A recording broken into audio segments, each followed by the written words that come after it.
Hello, my name is Teacher Hillary. What's your name? Hi guys, my name is Hillary Fuller and I'm behind the blog at dottingthemap.com, but I'm also a VIPKid teacher, and we get a lot of questions from people when they find out what we're doing and how we're doing it. And to be honest, we're not sure how we're doing it, but we're making it work. So for those that don't know, we travel full-time in an RV as a family of 6. There's me and my husband, who also works for VIPKid, and then we have 4 children, 3 girls ages 8, 6, see the VIPKid coming out? 8, 6, 4, and 2. And we all live within 300 square feet, and we travel every single week. We're in a different state and visiting a new place. So my husband and I are both entrepreneurs. We have multiple businesses that we work on constantly. Most of them are up and running and successful, but to be honest, we are still in the phase where we're reinvesting a lot of money into the businesses. And so because of that, we both decided that we were going to work with VIPKid because it fits with our lifestyle, it fits with what we're trying to accomplish, and it fits in just the time frame. Like we switch off days who works, or if it's the weekend, someone works the morning and someone works the night, and we kind of share that burden, and it works really well for our family. And it's just nice to have that extra income and extra paycheck that, you know, kind of can go and pad where it needs to, and or let our family go out to dinner, or today we tried Maine lobster, and we wouldn't be able to do that without VIPKid. So it's really great. I'm super transparent about how much I make, so you can check my blog post. I'll put the link down in the description.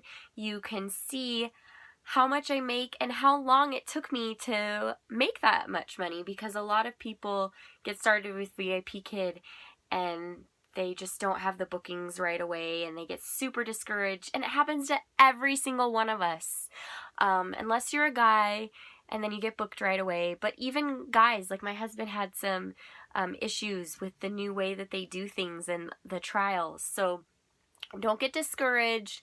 But if you're seriously considering doing VIPKid and you're not a teacher yet, the time to start is now, because it takes a few months to work up your bookings to where you can kind of rely on that income. So if you are not a teacher and you're interested in becoming one, make sure to use my referral link and then go ahead and contact me. And if I don't hear from you first, I usually send out an email and say, hey, do you need help getting ready for your interview? Because I had zero help with my interview. It was rough. It was rough. And there were some tricks and tips I've learned along the way that I didn't know going into it. So please, make sure if you don't use me, you use somebody to get some help, because it's not the most fun process getting hired, but afterwards it's amazing, and we love the kids, we love the flexibility of the job, and the pay is pretty good for working in your jammies in the morning. You can't see this, but I'm wearing pajama pants. And I do that every single morning. And I love it because my kids are at home and I don't have to get up and leave them, and we can spend the rest of the day exploring and working on our own businesses. So what this video is about is it's about to teach people how to travel with VIPKid. So some tips and tricks for traveling, what you need, and also how to be a prop minimalist. So I give a lot of great tips on easy props to use. So whether you travel or not, that will be valuable for you, because this is all the props that I use. It's in this. Okay, I live in an RV, so I don't have space for props, but even when I lived in my house before and we were doing this, this was all I ever used.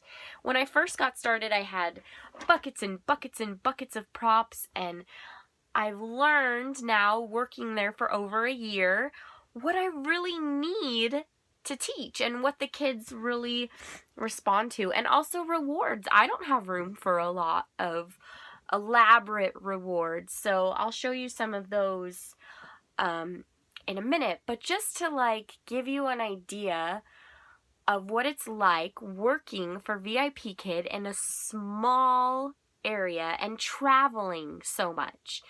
So I teach from my bed. This is my bed. I'm not going to show it to you because it's not made.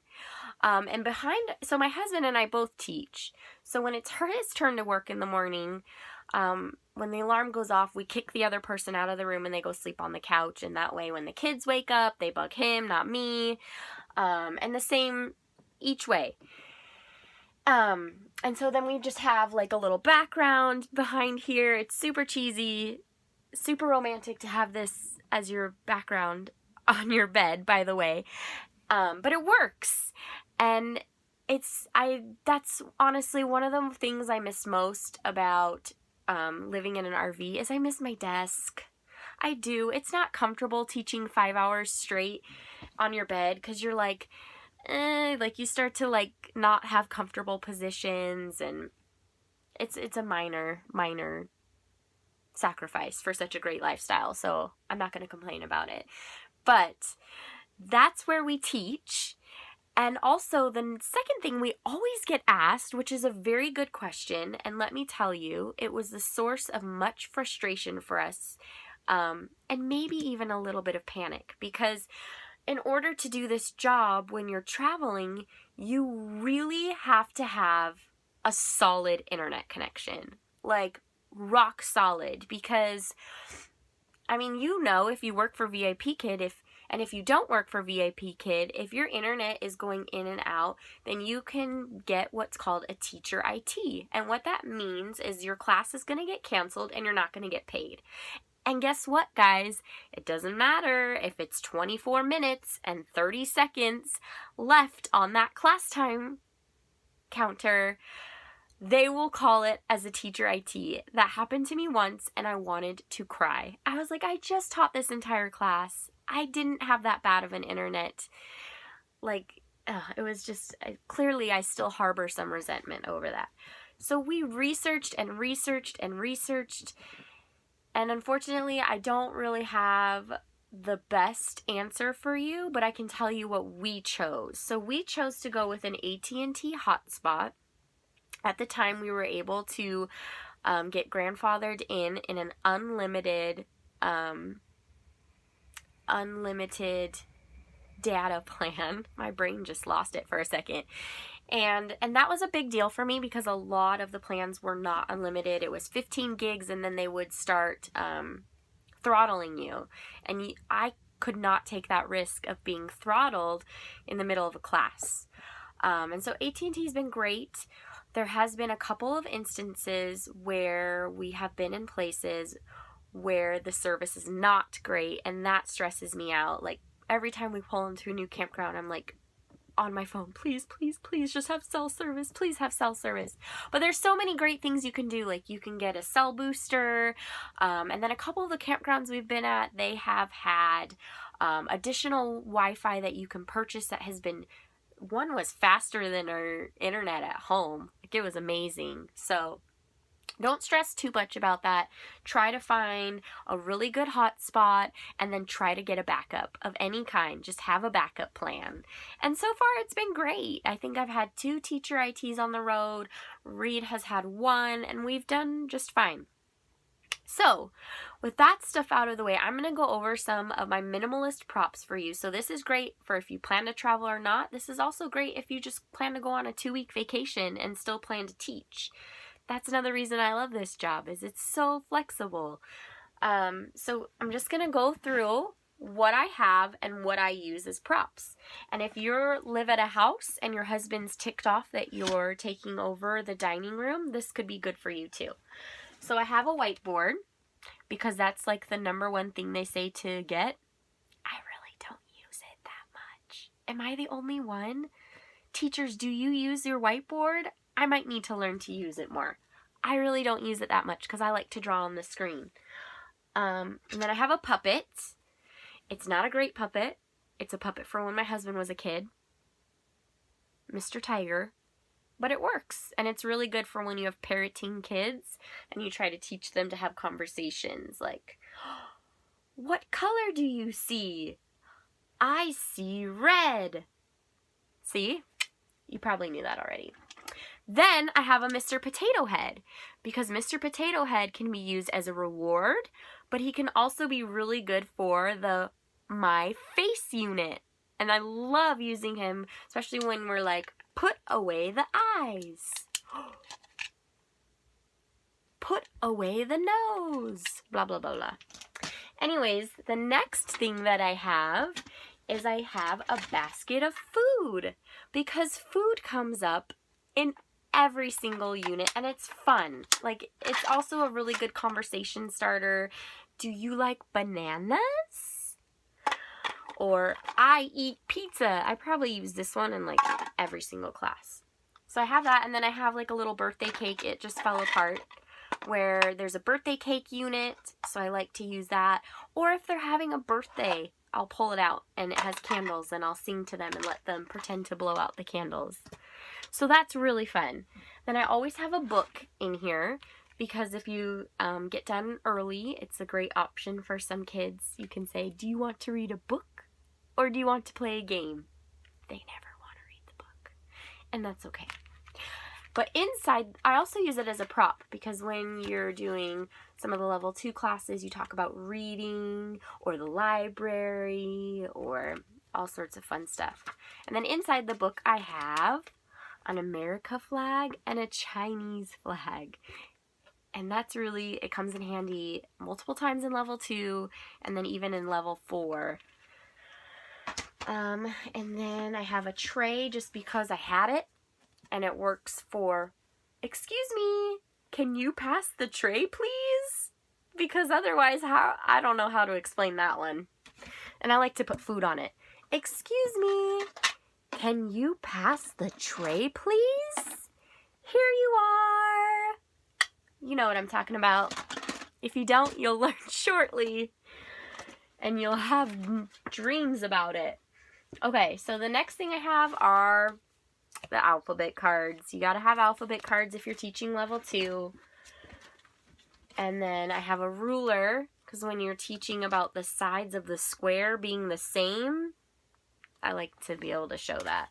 Or the length units, when you're teaching about length. And then next up are my rewards. So that's all my props, you guys. Oh, wait. And Mr. Fish. I use Mr. Fish a lot, because we talk about fish a lot. He's good for colors. He's just a giant fish. You can talk with him about big, bigger, biggest, whatever. So these are my rewards. This is it, guys. This folder. It's super small.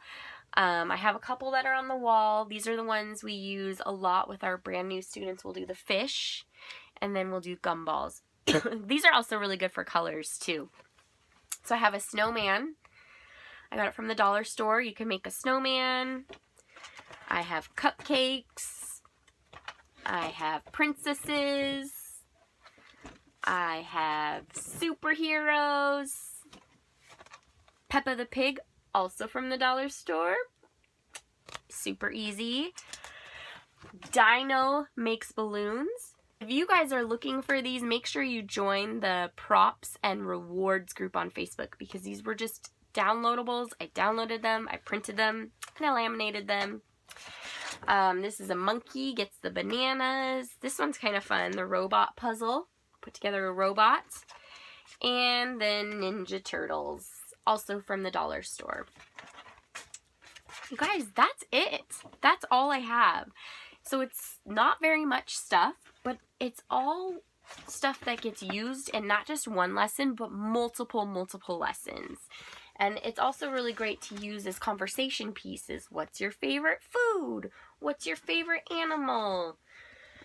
Things like that are what I really love about my specific props that I use. And just working here for a year, I realized, you know, I don't really need the animals that I was collecting. They're really fun. And if you have a ton of props, that's awesome. Props to you. See what I did there? But that's just not my style. I like to circle things or draw things, or I don't know. Either way, every teacher is different, and that's what's so great about it, is there's always kids that are going to work better with what you have to offer, and there's kids that are going to work better with what I have to offer.